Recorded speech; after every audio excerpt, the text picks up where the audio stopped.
Donc c'est Gwen Geronimi, moi je suis joueuse depuis 22 ans maintenant dans le tennis de table. J'ai commencé à l'âge de 7 ans. J'ai fait beaucoup de compétitions au niveau national et depuis quelques années, on va dire que je m'intéresse un peu plus du côté fédéral, élu. Mais initialement j'étais joueuse et je continue à jouer en National 1 actuellement au club de Saint-Denis.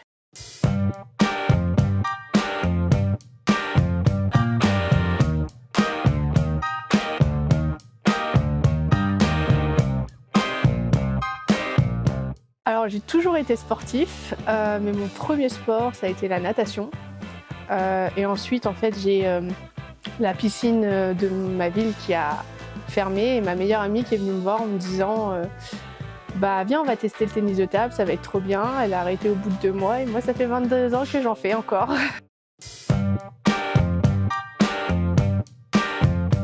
Quand j'étais jeune j'ai eu la chance de faire une médaille au championnat de France. Donc en double quand j'étais benjamine. Et après j'ai eu la chance de faire plutôt des compétitions nationales et internationales aussi dans un cursus plus scolaire avec les UNSS, les championnats d'Europe universitaires et les UNS Monde. Et ça c'est des expériences incroyables parce qu'on rencontre des gens de tout horizon, de différents pays, moins dans un cadre strict comme si on faisait des vrais championnats du monde ou des vrais championnats d'Europe qu'on voit à la télé, mais donc dans un cadre un petit peu plus sain, moins de stress et donc avec un partage avec les autres étudiants qui est incroyable. Je suis assez admirative du parcours d'un Teddy Riner ou même sur la partie plus automobile avec Sébastien Loeb où c'est des gens qui arrivent à rester au top pendant 20 ans et ça je trouve ça incroyable. Je pense que c'est important. Je pense que pour attirer des féminines, c'est important.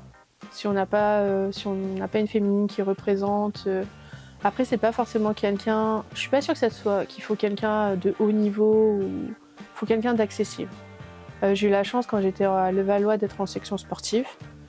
Et à côté, c'était après les Jeux Olympiques de Londres en 2012. Donc le judo avait cartonné. On est allé voir Teddy Riner, il nous a parlé. Il n'y a pas forcément besoin d'avoir des grandes championnes, mais juste des personnes accessibles, qui ne se prennent pas la tête.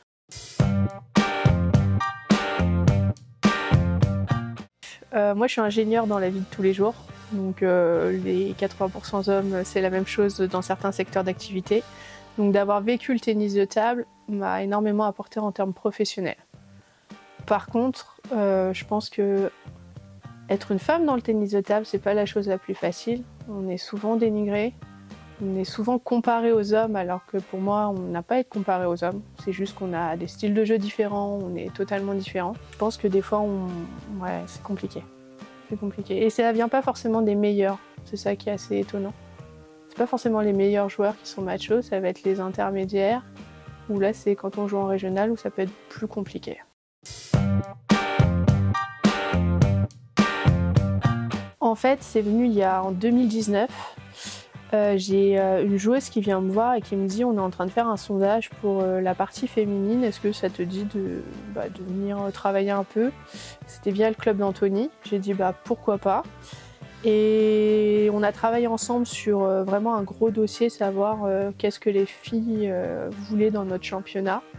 Ils avaient divisé ça en 3 parties, les filles qui jouent en garçon, les filles qui jouent en filles.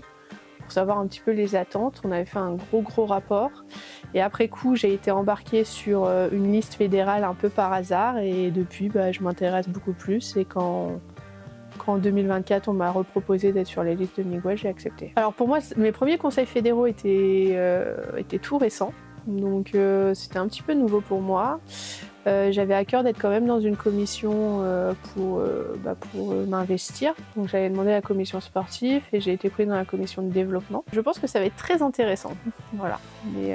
Donc j'espère pouvoir amener mon côté professionnel dans l'institution fédérale. Ouais, j'ai beaucoup d'idées.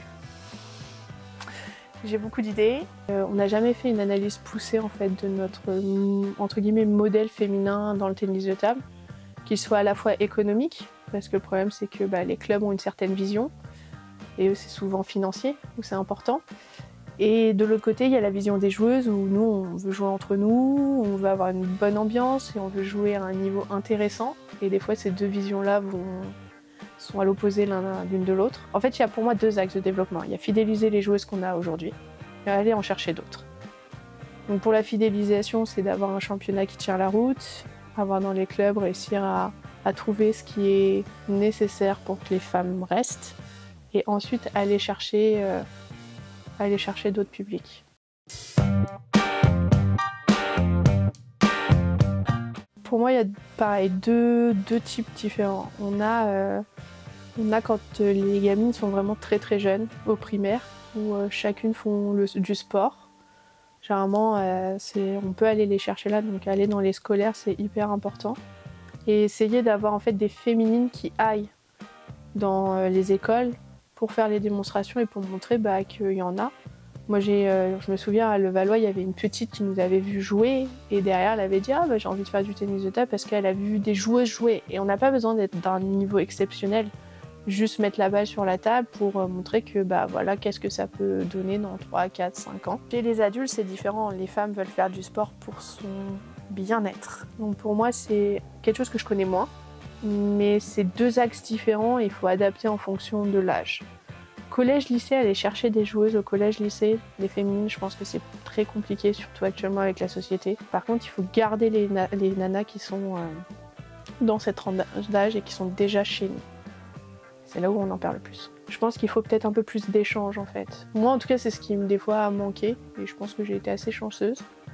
Mais c'est d'avoir ce dialogue-là en fait, entre les dirigeants, les joueuses et les entraîneurs. Et je pense que ça c'est un frein parce que à 12-13 ans, une nana est beaucoup plus mature qu'un mec. Donc tu peux pas traiter une nana qui a 12-13 ans comme une gamine. Ça va jamais passer. C'est pas possible. Et je pense qu'il y a un problème de formation là-dessus et d'échange. Alors il y a des entraîneurs qui sont hyper doués avec les filles. Ils ont ce feeling-là, ils arrivent à savoir. Mais il y en a beaucoup où c'est... Ouais, je pense qu'ils se rendent pas compte. Il y a un truc que j'aimerais vraiment qu'on mette en place, c'est... Donc, moi je viens de l'ingénierie. Il y a très peu d'ingénieurs. Et donc il y a eu des groupes de femmes qui se sont créés au niveau de l'ingénierie, qui aillent dans les écoles, toute cette partie-là pour expliquer leur métier, expliquer ce qu'elles font et en disant vous en êtes capable. Et je pense qu'il faudrait qu'il y ait la même chose au tennis de table, qu'on ait un groupe de joueuses qui arrivent à rayonner au travers de la France et n'importe quel niveau, de tout niveau, pour pouvoir attirer en fait au fur et à mesure. Parce que c'est comme ça que ça fonctionne. Et il faut juste pas s'attendre à des miracles. En 10 ans, l'ingénierie c'est plus 5% de nanas. On est passé de 20 à 25. On a fait une révolution. Donc il faut juste avoir des objectifs réalistes et pas s'attendre à des miracles. Si déjà on arrive vraiment à passer la barre des 20% d'ici 4-5 ans, c'est déjà incroyable en fait.